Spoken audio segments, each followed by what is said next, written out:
السلام عليكم ورحمة الله وبركاته.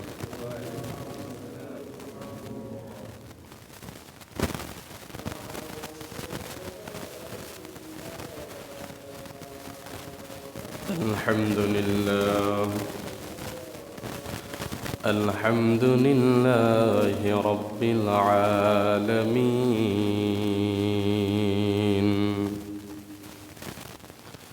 والعاقبة للمتقين، والصلاة والسلام على أشرف الأنبياء والمرسلين، وعلى آله وأصحابه وأزواجه وذرياته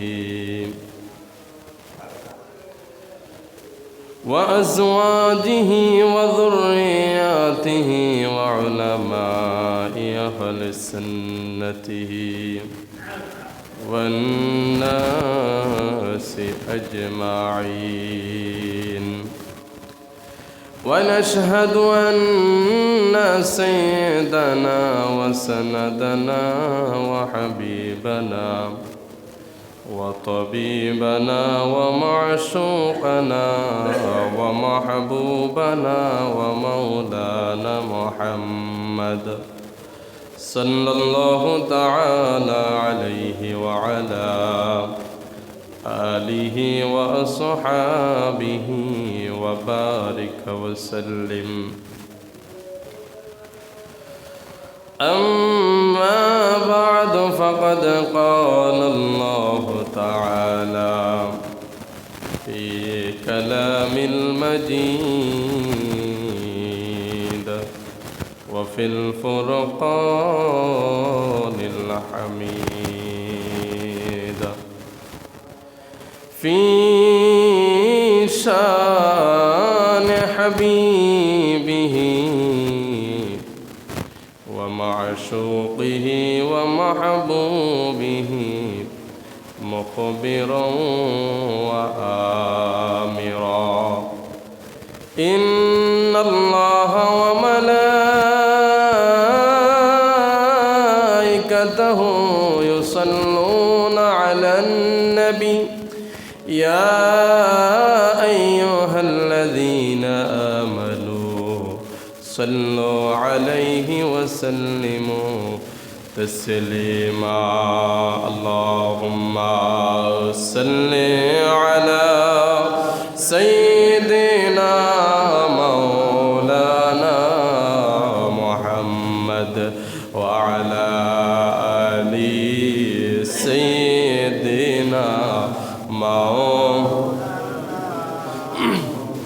اللهم صل على سيدنا مولانا محمد وعلى آل سيدنا مولانا محمد. كندين جليلك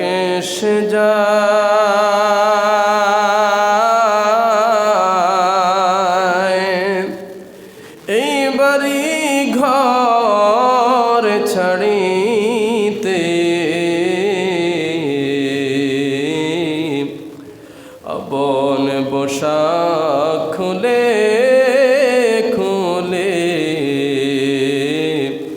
সাদা কাপড় পরিতে আল্লাহুম্মা সাল্লি আলা সাইয়্যিদিনা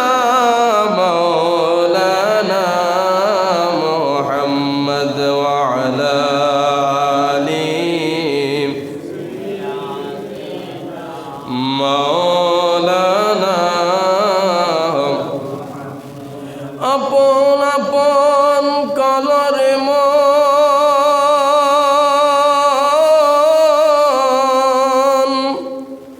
কেহ তোমার আপন না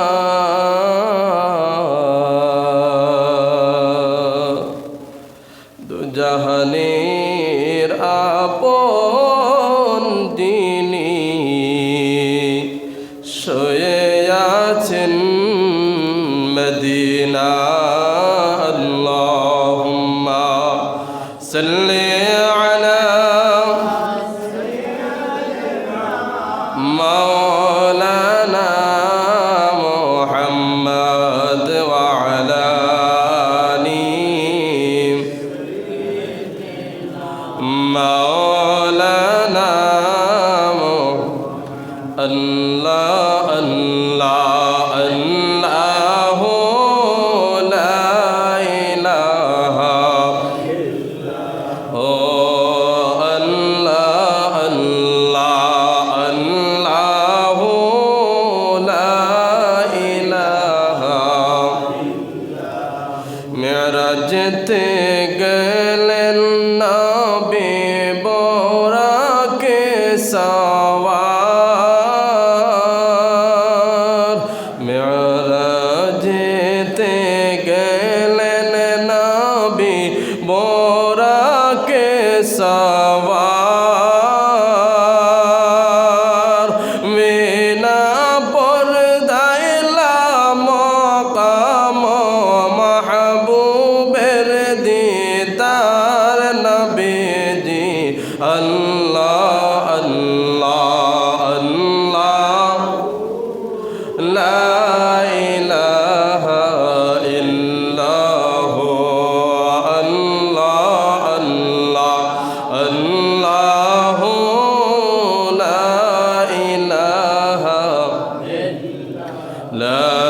ইলাহা ইল্লাল্লাহু মুহাম্মাদুর রাসূলুল্লাহ সাল্লাল্লাহু আলাইহি ওয়াসাল্লাম। আলহামদুলিল্লাহ, মুআজ্জিজ মুহতারাম, জুমার ঘরের আগত প্রিয় সম্মানিত মুসল্লিয়ান ইকরাম, আজ মাহে রজব মাসের চতুর্থ জুমা।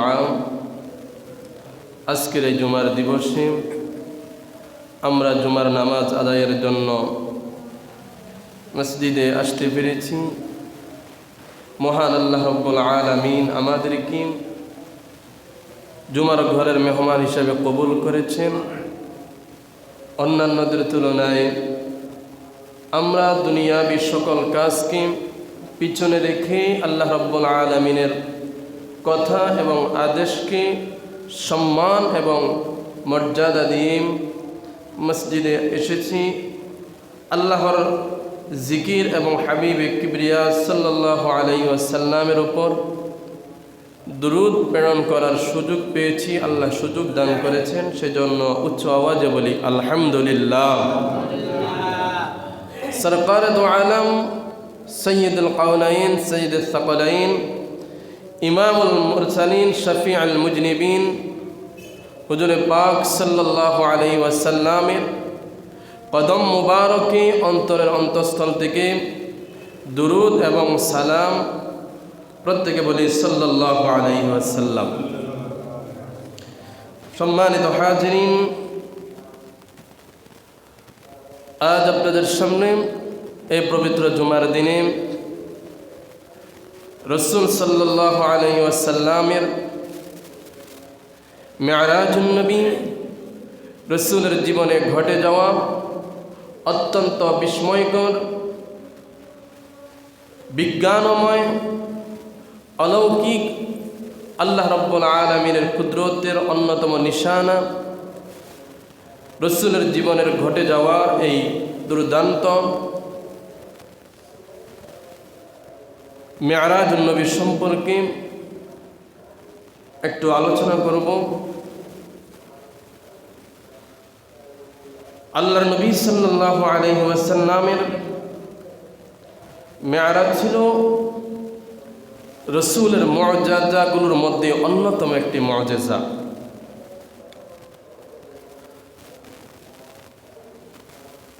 প্রথমে ধারাবাহিকভাবে কোটেশন দিয়ে যদি এক এক করে বলি, তাহলে সর্বপ্রথম ধারাবাহিকভাবে বলতে গেলে সর্বপ্রথম বলতে হয় আল্লাহর নবী সাল্লাল্লাহু আলাইহি ওয়াসাল্লামের এই মেরাজের সময় এবং তারিখ নিয়ে।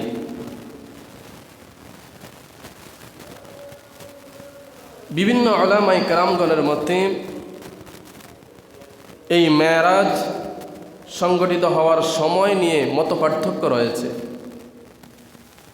যেমন কারো মতে রমজান মাসে মেরাজ হয়েছিল, কেউ বলেছেন রসুল দুনিয়ার মধ্যে তাশরিফ এনেছেন রবিউল আউয়াল মাস,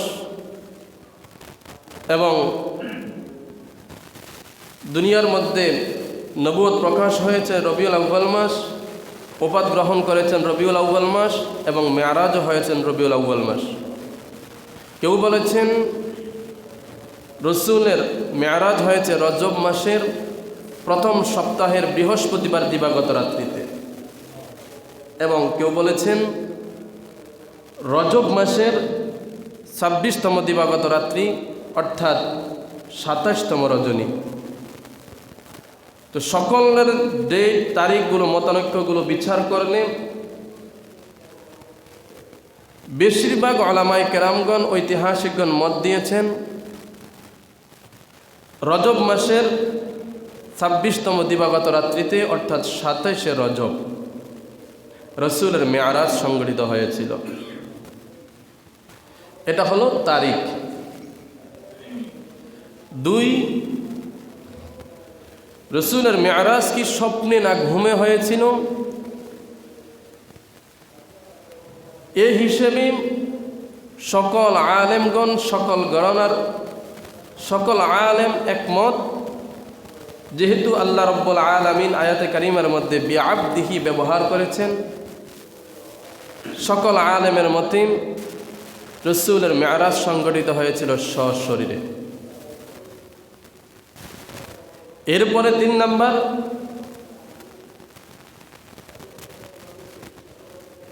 কেন হয়েছিল রসুলের মেরাজ? কেন হয়েছিল এর জন্য প্রায় বিভিন্ন কিতাবের মধ্যে, তাফসিরের বিভিন্ন হাসিয়ার মধ্যে এবং হাদিসগুলোর মধ্যে বিভিন্ন ব্যাখ্যা এসেছে। প্রায় বিভিন্ন উলামায়ে কেরামগণ 20টা কারণ উল্লেখ করেছেন। বিভিন্ন কিতাবে, কোনো কিতাবে 4টা, কোনো কিতাবে 3টা, কোনো কিতাবে 16টা, এরকমভাবে পাওয়া যায়।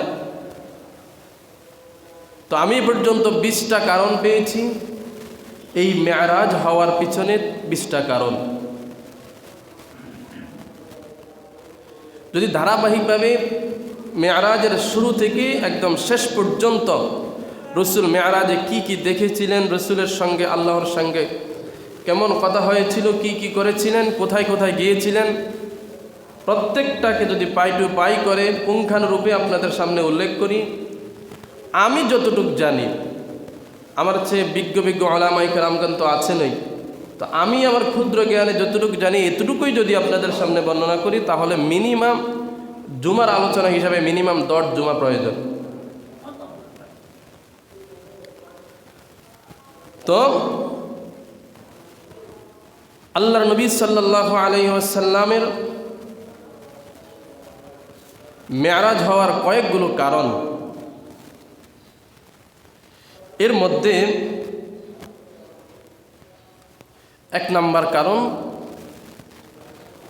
রসুলের অন্তর থেকে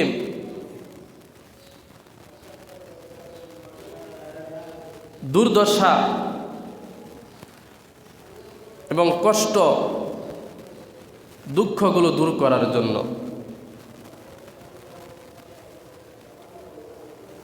রসুলের জীবদ্দশা একটা বছর, এই বছরটাকে বলা হয় আম্মুল হুজুন, যেটাকে বলা হয় দুঃখের বছর। ইংরেজি যদি ধরা হয় তাহলে 619 খ্রিস্টাব্দে, আর আরবি যদি ধরা হয় তাহলে নবুয়তের 10ম বছর। এই বছরটাকে বলা হয় আম্মুল হুজুন, মানে কষ্টের বছর, দুঃখের বছর।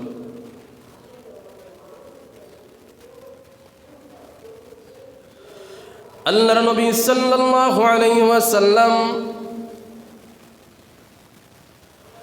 জন্মগ্রহণের পর পিতাকে দেখেন নাই, জন্মগ্রহণের অল্প কিছুদিন পর মাতাকেও হারান।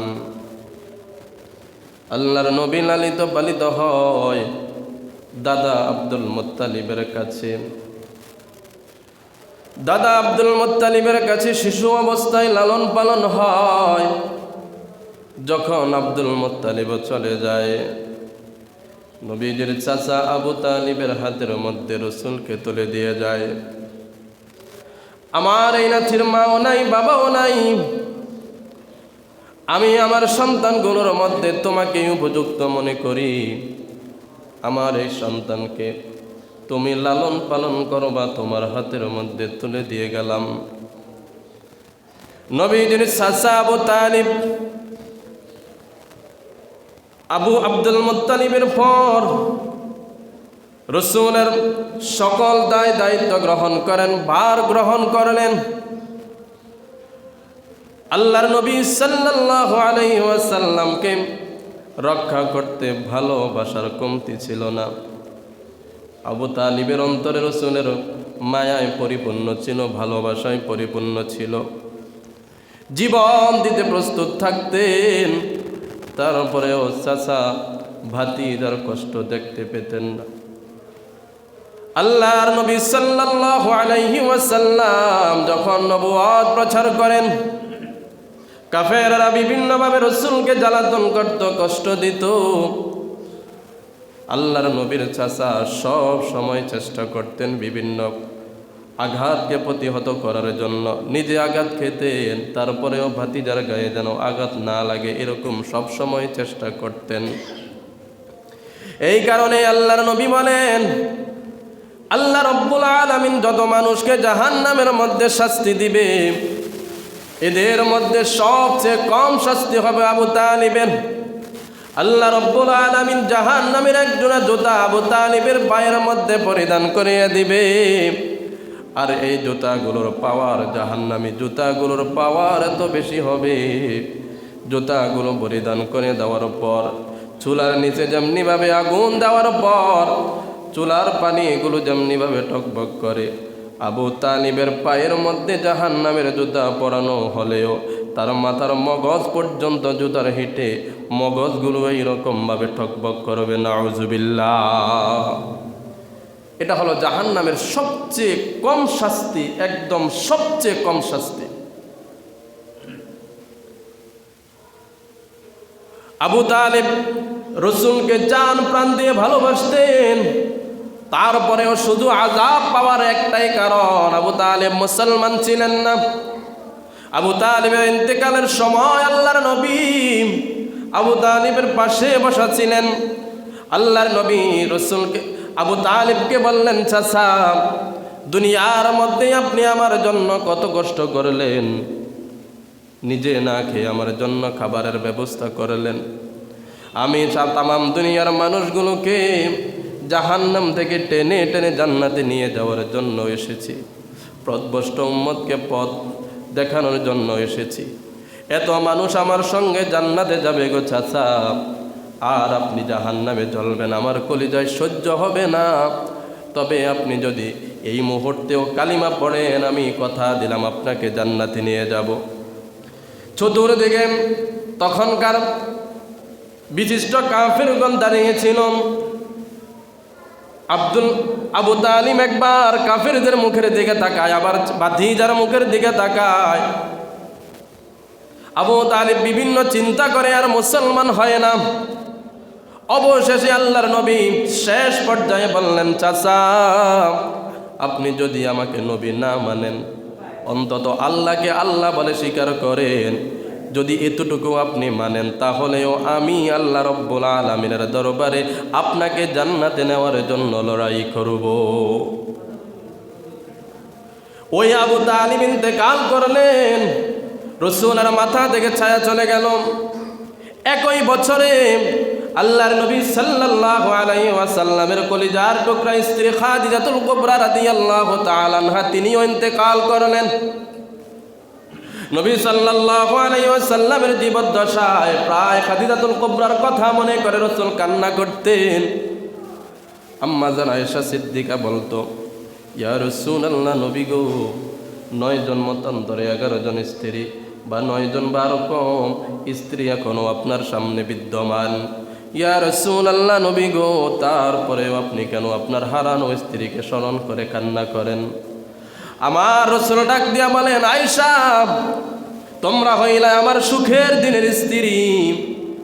এই মক্কার মধ্যে যখন মাথা গুজার মতো ঠাঁই ছিল না, অর্থ অভাবে ভুগছিলাম, ইসলামের শুরুর দিকে আমার ইসলামের মূল শক্তি করার জন্য অনেক অর্থের প্রয়োজন হয়েছিল। খাদিজা নিজের অর্থের কথা চিন্তা করে নাই, সকল অর্থ আমার কদমে হেলে দিয়েছে। এত বেশি উপকার পেয়েছি খাদিজাতুল কুবরার মাধ্যমে। খবরদার খাদিজারে নিয়ে কোনোদিন আর এইরকম কথা বলবা না। অর্থাৎ একই বছরে আল্লাহর নবীর চাচা আবু তালিব ইন্তেকাল করলো। রাসূলের অন্তরটা ব্যথায় পরিপূর্ণ।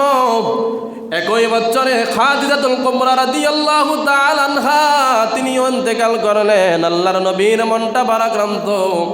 এইদিকে আবু তালিব ইন্তেকাল করার কারণে কুরাইশগণ রাসূলের উপর অত্যাচারের মাত্রা বাড়িয়ে দেয়। আগে যতটুকু অত্যাচার করত এখন আরো বাড়িয়ে দেয়। ওইদিকে খাদিজাতুল কুবরা তিনিও বানছিলেন ধনাঢ্য মহিলা। অনেকেই তার কারণে অত্যাচার করতে পারত না, এখন যেহেতু তিনিও নাই, এখন অত্যাচারের মাত্রা আরো বাড়িয়ে দেয়। আল্লাহর নবী কষ্ট ভরা বুক নিয়ে তায়েফের দিকে যায়। হায়রে কুরাইশ বংশ মক্কা, আমারে চিনলি না? তোমাদেরকে জাহান্নাম থেকে মুক্ত করার জন্য এসেছি। তোমরা আমারে বিভিন্নভাবে কষ্ট দাও। আল্লাহর নবী সাল্লাল্লাহু আলাইহি ওয়াসাল্লাম তায়েফের দিকে যায়। তায়েফের ময়দানে যাওয়ার পর তারপরেও তারা ইসলাম গ্রহণ করে না। এমনকি রাসূল সাল্লাল্লাহু আলাইহি ওয়াসাল্লামের হাদিসের মধ্যে পাওয়া যায়, মক্কা নগরীর মানুষও এত কষ্ট দেয় না। তায়েফের মানুষ রাসূলকে শারীরিকভাবে যতটুকু আঘাত করেছে, চিৎকার মেরে বলেন না নাউযুবিল্লাহ। আল্লাহর নবী 10 দিন তায়েফের ময়দানে তায়েফের দিকে অবস্থান করেছিলেন। আল্লাহর নবী সাল্লাল্লাহু আলাইহি ওয়াসাল্লামের পা মোবারক থেকে রক্ত ঝরঝর করে বের হতো, জুতা লাল হয়ে যায়। যেই দিকে রাসূল যাইতেন পায়ের চাপ রক্ত দ্বারা বসে যাইত। তায়েফের ময়দানে যাওয়ার পরেও মার খেলেন। একদিকে চাচার বিয়োগ, আরেক দিকে হলো খাদিজার বিয়োগ। 3 নম্বরে তায়েফের ময়দানে গিয়েও মার খেলেন। আল্লাহর নবীর মনটা ভারাক্রান্ত, মনের মধ্যে কেমন জানি কেমন লাগে। স্বজন হারানোর বেদনা ভালো লাগে না। রাসূল সাল্লাল্লাহু আলাইহি ওয়াসাল্লাম কেমন যেন মনটা মরা মরা নিয়ে বসে থাকে। নামাজ আদায় করে রাত্রিবেলা আল্লাহ রাব্বুল আলামিনকে স্মরণ করে। আমার আল্লাহ রাব্বুল আলামিনের এই জিনিসটা ভালো লাগে না। আমার আল্লাহ রাব্বুল আলামিন বলেন, জিবরাইল, আমার বন্ধু এই রকম ভাবে মন মরা মরা করে থাকে, মনের মধ্যে কেমন জানি অশান্তি, মনের মধ্যে কেমন জানি ভারাক্রান্ত।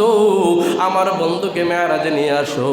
আমার বন্ধুর ভারাক্রান্ত হৃদয়টাকে আমি হাস্যোজ্জ্বল করব উপহার দিয়ে। আমার আল্লাহ রাব্বুল আলামিন যতগুলো কারণে মেরাজ করিয়েছেন, এর মধ্যে 1 নাম্বার কারণ হলো রাসূলের অন্তরটাকে, বিষণ্ণতাটাকে দূর করার জন্য আমার আল্লাহ রাব্বুল আলামিন মেরাজ করিয়েছিলেন। চিৎকার মেরে বলেন না সুবহানাল্লাহ।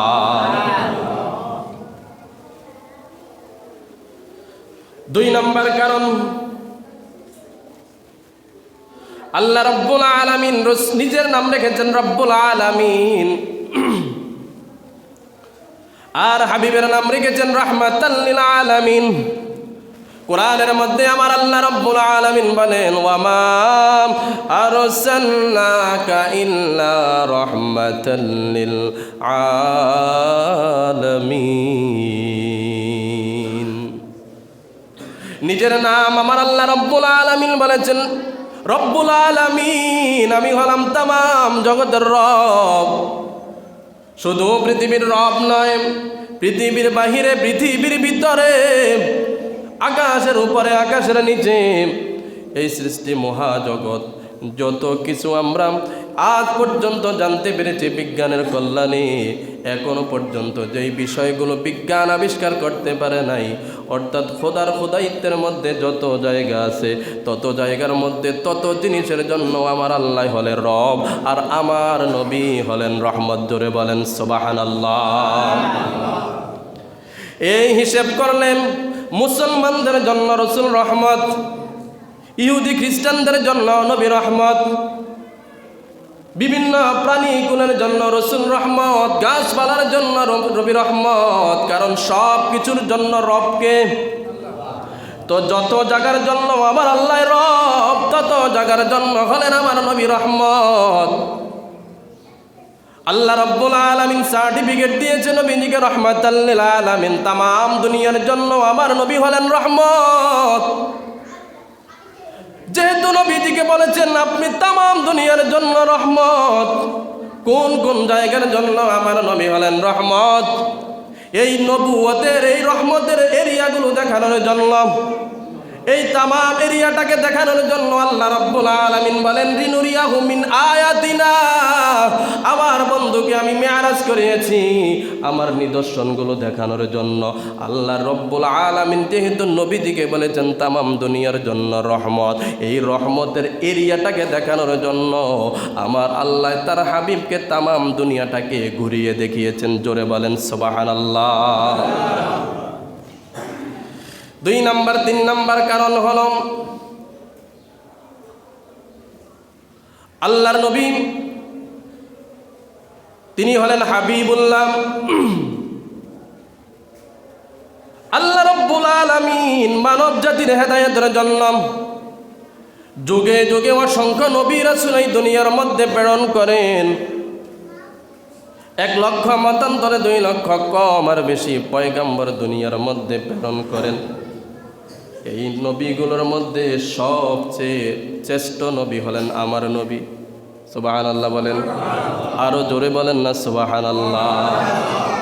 আমরা বিনা দরখাস্তে বিনা নোটিশে ওই নবীর উম্মত হতে পেরেছি, বলেন আলহামদুলিল্লাহ। আল্লাহ আমাদেরকে কবুল করেছেন। যেই নবীর উম্মত হতে, যেই নবীর উম্মত হওয়ার জন্য নবীরা পর্যন্ত আল্লাহর কাছে আরজি জানায়, আর আমরা বিনা দরখাস্তে বিনা নোটিশে ওই নবীর উম্মত। সুবহানাল্লাহ বলেন। এই দুনিয়ার মধ্যে যতগুলো নবী রাসূল আল্লাহ রাব্বুল আলামিন প্রেরণ করেছেন, আমার নবী হলেন ইমামুল আম্বিয়া, আমার নবী হলেন সাইয়্যিদুল আম্বিয়া। আমার নবী শাফাআত করার জন্য সর্বপ্রথম আল্লাহ রাব্বুল আলামিনের দরবারে যাবেন। এমনকি শাফাআত অর্থাৎ হাসরের বিচার শুরু হবে নবীদের কথার মাধ্যমে। রে মুসলমান, অন্যান্য নবীর হিসাব আর আমার নবীর হিসাব কি এক হতে পারে? আরো জোরে বলেন, এক হতে পারে। কারণ ইনি হলেন হাবিবুল্লাহ, অন্যান্য নবী হলেন বিভিন্ন সেক্টরে বিভিন্ন পদমর্যাদা। মুসা নবী আল্লাহর পয়গাম পেয়ে দুনিয়াবাসী তার উম্মতের কাছে জান্নাত জাহান্নামের ওয়াজ করেছেন, কিন্তু কোনোদিন সচক্ষে দেখেন নাই। আল্লাহ রাব্বুল আলামিন ওহী পাঠিয়েছেন, জান্নাত আছে জাহান্নামও আছে।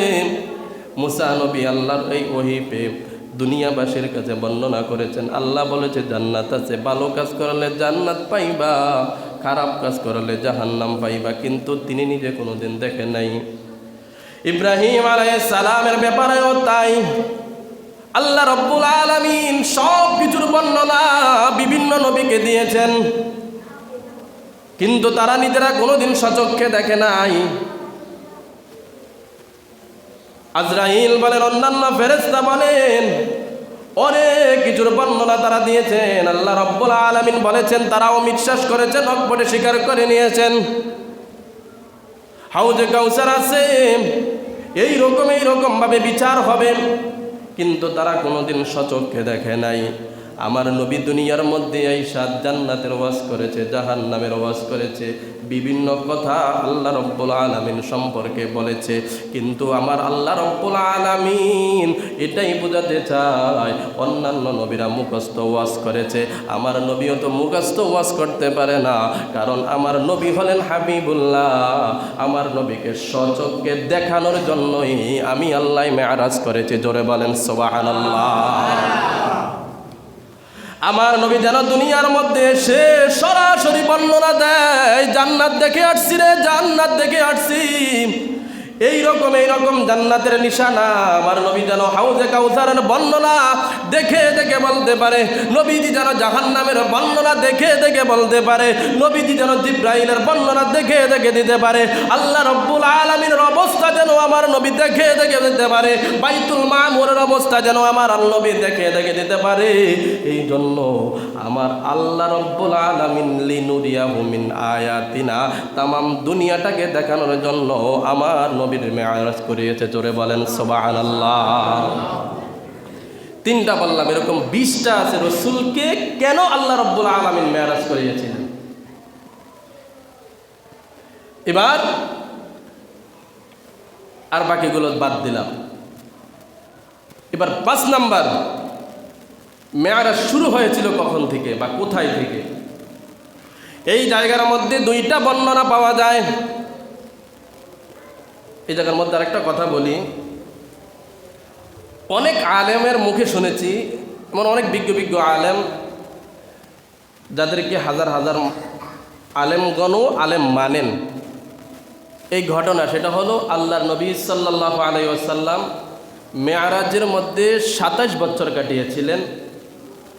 এমনকি রসুল মেরাজ থেকে যখন নিজের কক্ষে আসলেন, ঘরের মধ্যে আসলেন, যাওয়ার সময় যে জমজম পানির দ্বারা নিজের বক্ষ বিদীর্ণ করা, অর্থাৎ উযু করা এবং বক্ষ বিদীর্ণ করার যেই পানি ব্যবহার করেছিলেন, সেই পানিগুলো এখনও প্রবাহমান। এমনকি দরজার যে কড়াটা তিনি যাওয়ার সময় বন্ধ করে বা নাড়া দিয়ে গিয়েছিলেন যাওয়ার সময়, সেই কড়াটাও তখনও নড়তেছিল। এইরকম একটা বর্ণনা পাওয়া যায়। এটা বিজ্ঞ আলেমের মুখে শুনেছি, কিন্তু আমি আমার চর্মচক্ষে এখনও পড়ি নাই বা পাই নাই। এটা আমার হয়তো জ্ঞানের স্বল্পতা, তবে শুনেছি। এই জন্য আমি আপনাদেরকে এটার প্রতি ডিপলি কোনো বলতেছি না যে এটা 100%, যেহেতু আমি পড়ি নাই, অতএব আমি আপনাদেরকে ওনাদের বর্ণনাটা শোনালাম। এরকম একটা মত আছে যে রসুল মেরাজে 27 বছর কাটিয়েছিলেন। যাক, এতটুকু শুনলেন। এটা কিন্তু আমি পড়িও নাই বা আমি কোনো কিতাবে পর্যন্ত পাই নাই, অনেক আলেমের মুখে শুনেছি। তো যদি কোনো দিন পাই তাহলে হয়তো দলিল নিয়ে বলবো। আচ্ছা, এরপরে রসুলের মেরাজ শুরু হয়েছিল কোথায় থেকে? 2টা বর্ণনা। 1 নম্বর বর্ণনার মধ্যে পাওয়া যায় উম্মে হানির ঘর থেকে রসুলের মেরাজে শুরু হয়েছিল। আর একটা বর্ণনার মধ্যে পাওয়া যায় আল্লাহর নবী হাতিমে কাবার পাশে শুয়েছিলেন। তবে 2টা মতের মধ্যেই মোটামুটি আলেমদের শক্ত মতামত আছে। তো বেশিরভাগ আলেম তারাও জানে যে উম্মে হানির ঘর, এই মতামতটা শক্ত, কিন্তু তারপরেও বলে যদি আমরা বলি যে উম্মে হানির ঘরে রসুল রাত্রেবেলা ছিলেন আর সেখান থেকে রসুলের মেরাজ হয়েছিল, তাহলে নাস্তিক যারা আছে তারা বলবে যে রসুল উম্মে হানি একটা মেয়ে, তার ঘরের মধ্যে রাত্রিবেলা কী করতেছে। এইরকমভাবে বিভিন্ন প্রশ্ন ছুড়বে। তো এই জন্য এটাকে একটু হাইড করে ওটাকে ব্রাইট করার চেষ্টা করে। আসলে উম্মে হানি হলো রসুল সাল্লাল্লাহু আলাইহি সাল্লামের চাচাতো বোন। ওই যে শুরুতে বললাম, রসুল ছোটকাল থেকে তার চাচা আবু তালিবের ঘরেই লালন পালন হয়। তো উম্মে হানি ভাই বোন ছোটকাল থেকে তাদের সাথে একসাথে চলাফেরা, একদম ছোটকালেই ওই ঘরের মধ্যে লালন পালন হয়। তো আবু তালিবের মেয়ে হলো উম্মে হানি। আর আরেকটা বর্ণনায় পাওয়া যায় রসুল হাতিমে কাবার মধ্যে শুয়েছিলেন, এমন অবস্থায় জিবরাইল আসলেন। তো এটা 2টা বর্ণনা। আল্লাহর নবী সাল্লাল্লাহু আলাইহি ওয়াসাল্লাম মনে করেন উম্মে হানির ঘরের মধ্যে শোয়া, উম্মে হানির ঘরের মধ্যে শোয়া রসুল সাল্লাল্লাহু আলাইহি ওয়াসাল্লাম বর্ণনা করেন। এবার আমার কাছে জিবরাইল আলাইহিস সালাতু ওয়াস সালাম সহ 3 জন ফেরেশতা আসলেন। মেরাজের যাত্রা শুরু। 3 জন ফেরেশতা আসার পর সর্বপ্রথম আমাকে বসালেন, এরপরে আমাকে নিয়ে গেলেন জমজম কূপের পাশে। যাওয়ার পর ওই জায়গার মধ্যে আমার ওপেন হার্ট সার্জারি করলেন। এটাকে বলা হয় শাক্কুস সদর বা শরহুস সদর বলা হয়। আল্লাহ রাব্বুল আলামিন সূরা আলাম নাশরাহর মধ্যে বলেন, আলাম নাশরাহ লাকা সদরাক। ইয়া রাসূলুল্লাহ, আমি কি আপনার বক্ষ বিদীর্ণ করি নাই? আমি কি আপনার বক্ষকে প্রশস্ত করি নাই? রাসূলের জীবদ্দশায় কেউ বলেন 3 বার, আবার কেউ বলেন 4 বার বক্ষ বিদীর্ণ হয়েছিল। ওপেন হার্ট সার্জারিটা কেমন?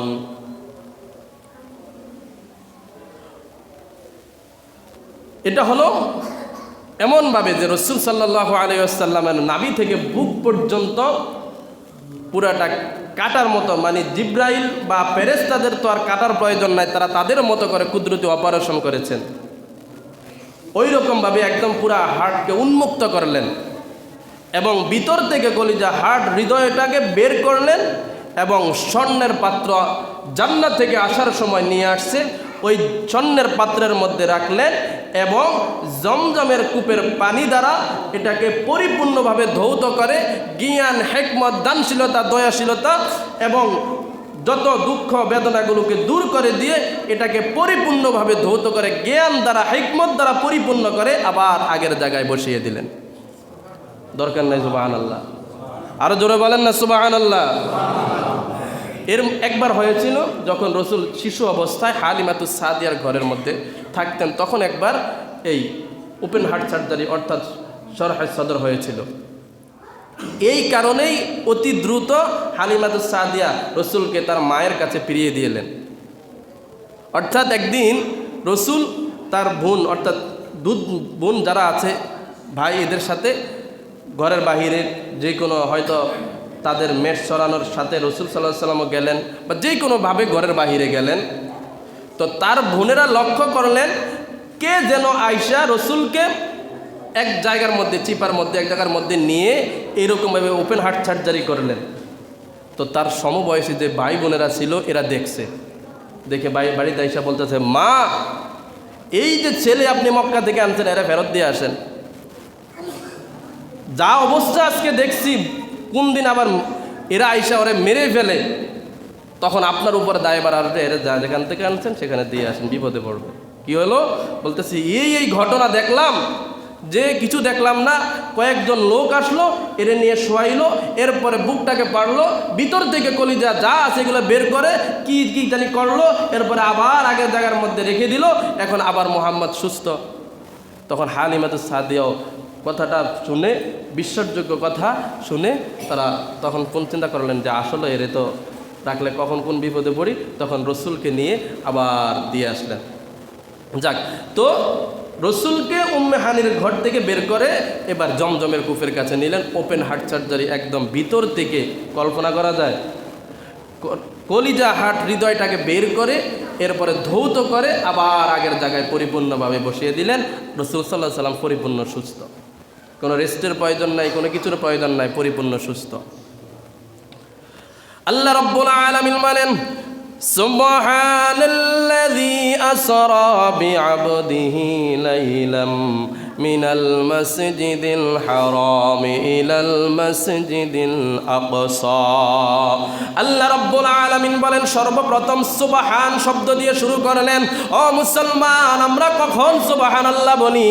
যখন আমরা আশ্চর্য এমন কোনো জিনিস দেখি, যেই জিনিস সাধারণত দেখি না, অথবা যেই জিনিস আমাদের ব্রেনটে ধরে না, আমাদের মেধায় ক্যাচ করে না, এমন জিনিস, এমন খবর যখন আমরা শুনি, আল্লাহর এমন কুদরতি নিদর্শন যখন আমরা দেখি, তখন আমরা বলি সুবহানাল্লাহ।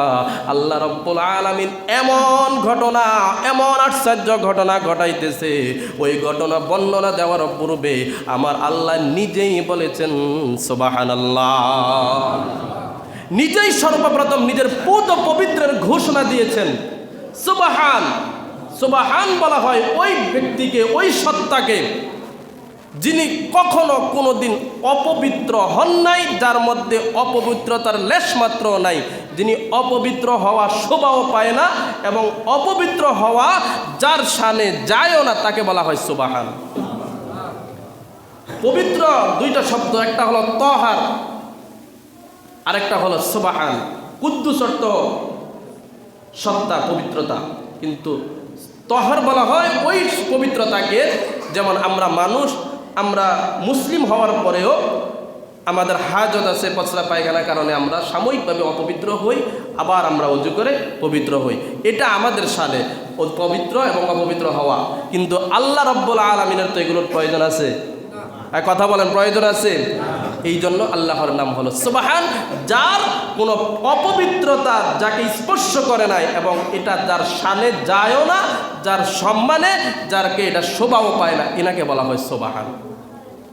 তিনি সর্বপ্রথম এই কথাটুকুই বলেছেন, সুবহানাল্লাযী আসরা বিআবদিহি লাইলাম মিনাল মাসজিদিল হারামি ইলাল মাসজিদিল আকসা।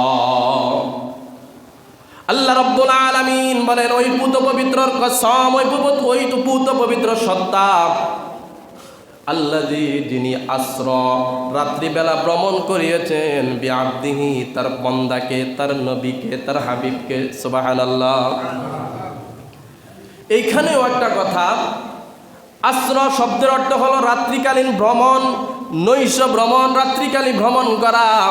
মেরাজ এবং ইসরা এই দুইটার মধ্যে পার্থক্য হলো আল্লাহ রাব্বুল আলামিন বাইতুল হারাম থেকে বাইতুল মুকাদ্দাস পর্যন্ত, অর্থাৎ মক্কা নগরী থেকে বাইতুল মুকাদ্দাস ফিলিস্তিন পর্যন্ত, এই যে এই ভ্রমণটাকে বলা হয় ইসরা।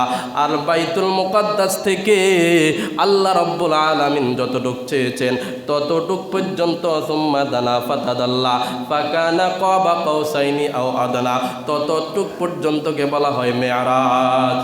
দুনিয়ার ভ্রমণ অর্থাৎ বাইতুল্লাহ থেকে বাইতুল মুকাদ্দাস, এই ভ্রমণটুকে বলা হয় ইসরা। আর বাইতুল মুকাদ্দাস থেকে লা মাকাম লা সামা, আল্লাহ রাব্বুল আলামিন যতটুক চেয়েছেন ততটুক পর্যন্ত ভ্রমণ, এটাকে বলা হয় মেরাজ।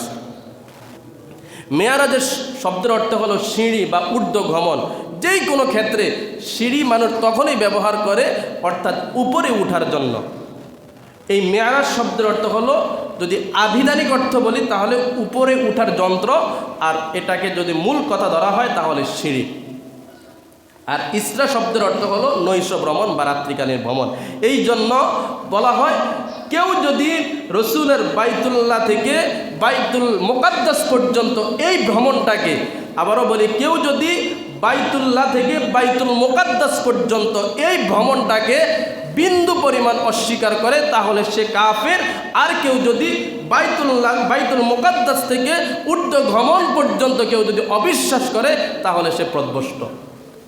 কারণ এটা সরাসরি কোরআন দ্বারা সাবিত, কোরআন দ্বারা প্রমাণ। আল্লাহ বলেন, সুবহানাল্লাযী আসরা বিআবদিহি, সে তার প্রিয় বান্দাকে মসজিদুল হারাম ইলাল মসজিদুল আকসা, মসজিদুল হারাম থেকে মসজিদুল আকসা পর্যন্ত ভ্রমণ করিয়েছেন। এটা কোরআন দ্বারা সাবিত। আল্লাহ রাব্বুল আলামিন বলেন, সুবহানাল্লাযী আসরা বিআবদিহি, এই আয়াতের মধ্যে আমার আল্লাহ রাব্বুল আলামিন আব্দুন শব্দ ব্যবহার করেছেন। বিআবদিহি, আব্দুন হলো বান্দা। বান্দা বলা হয় ওই ব্যক্তিকে যার রূহ এবং দেহর সমষ্টিগত অর্থে বলা হয় বান্দা। শুধু রূহকে রূহ বলা হয়, শুধু ডেড বডিকে বান্দা বলা হয় না। রূহ এবং বডি দুইটার সমন্বিত অর্থ হলো বান্দা। আল্লাহর নবী সাল্লাল্লাহু আলাইহি ওয়াসাল্লামকে যদি মেরাজ স্বপ্নে যোগে করতেন তাহলে আল্লাহ আব্দুকে ব্যবহার করতেন না, অন্য শব্দ হয়তো ব্যবহার করতেন। যেহেতু আমার আল্লাহ সরাসরি নবীজির পুরা বডি সহ শয়নে, রসুলের ঘুমে নয় বাস্তবে মেরাজ করেছিলেন, এই জন্য আব্দুন শব্দ ব্যবহার করেছেন। রসুল সাল্লাল্লাহু আলাইহি ওয়াসাল্লামের মেরাজ, এখানে আবার আরেকটা কথাও বলে নেই। হয়তো এই যে যা কথা বলতেছি, কিছু কিছু কথা হয়তো অযৌক্তিক মনে হয় যে এটা কিভাবে সম্ভব, এটা কিভাবে সম্ভব। ওই যে বললাম হার্ট সার্জারি, এটা কিভাবে সম্ভব, কত গবেষণা, কত ইনস্ট্রুমেন্ট, কত কিছু দিয়ে, যন্ত্রপাতি দিয়ে তারপরে ডাক্তারগণ অপারেশন করে, এরপরে ঘন্টার পর ঘন্টা চলে যায়, এরপরে রুগীকে রেস্টে থাকতে হয়, কত কিছু করতে হয়। আর রসুলের নাকি ওপেন হার্ট সার্জারি করলো, কিন্তু রেস্টে থাকতে হয় না, কোনো যন্ত্রপাতির প্রয়োজন হয় না, এইরকম কোনো অভিজ্ঞ ডাক্তারের প্রয়োজন হয় না। এটা কেমনে সম্ভব? এই যে এটাই কারণে এই যে এটা যে অসম্ভব, বা এই মেয়ারাজের প্রত্যেকটা আলোচনা, প্রত্যেকটা ঘটনায় যে বান্দার মস্তিষ্কে ধরবে না, এটা আল্লাহ রব্বুল আলামিন আগেই জানতেন। এই জন্যই তো আমার আল্লাহ এই ঘটনার শুরুতেই বলে দিয়েছেন সুবহান, মানে এটার শেষ পর্যন্ত প্রত্যেকটা স্টেপ, প্রত্যেকটা ঘটনা তোমাদের ব্রেনটে ধরবে না, এটা প্রত্যেকটা ঘটনা আশ্চর্যের। অতএব এই জন্যই আল্লাহ আশ্চর্য দিয়েই শুরু করেছেন। আরো জোরে বলেন না সুবহানাল্লাহ। যখন রসুল মেয়ারাজ থেকে আসলেন, যখন বর্ণনা করলেন, এমনকি ঘরের মধ্যে আয়েশা রসুলের স্ত্রীকে যখন বললেন যে এরকম এরকম এরকম আমি গেলাম, মেয়ারাজে গিয়েছি, তখন রসুলের স্ত্রী বললেন যে ইয়া রাসূলুল্লাহ, আমি আপনার স্ত্রী, আপনার প্রত্যেকটা কথা আমি মানি, তো এটাও আমি মানলাম, কিন্তু এই কথাটা আপনি বাইরে কারো কাছে বললেন না, কারণ এটা যদি বলেন মানুষ কেউ আপনাকে বিশ্বাস করবে না, তখন আরও বেশি তহমত দিবে। রসুল বলেন আল্লাহর কসম আমি এটা মানুষকে বলবো, কারণ এটা আমার জীবনে ঘটেছে সত্য। এমনকি আপনারা আমরা তো কিছুই না, রসুলের সাহাবি, তখন মাত্র নতুন নতুন কিছু সাহাবি হয়েছিল, রসুল যখন এই মেয়ারাজের কথা তাদের কাছে বলেছিলেন, এটা এটা এটা এটা হয়েছে আমার সাথে, আমি এরকম এরকম করেছিলাম, তারা পর্যন্ত মুরতাদ হয়ে গেছে, বলতেছে এটা অসম্ভব। তো আমাদের মাথায় তো নাই ধরার কথা, শুধু একজন কোনো রেফারেন্স ছাড়া, কোনো কথা চাই বিশ্বাস করে নিয়েছেন, তিনি হলেন আবু বকর। তো মেয়ারাজের প্রত্যেকটা কথা আমাদের মাথায় ধরবে না, আশ্চর্য মনে হবে, অসম্ভব মনে হবে, এটাই স্বাভাবিক। যেহেতু সাহাবীরা পর্যন্ত, তখন নতুন নতুন কিছু সাহাবী পর্যন্ত এই ঘটনা শুনে বলেছেন না এটা মিথ্যা কথা, নাউজুবিল্লাহ বলেন। অতএব মেয়ারাজের প্রত্যেকটা স্টেপ, প্রত্যেকটা কথাই আশ্চর্য, এটা ব্রেনটে ধরবেন না, তবে এটা বিশ্বাস করারই হলো মুমিনের বৈশিষ্ট্য।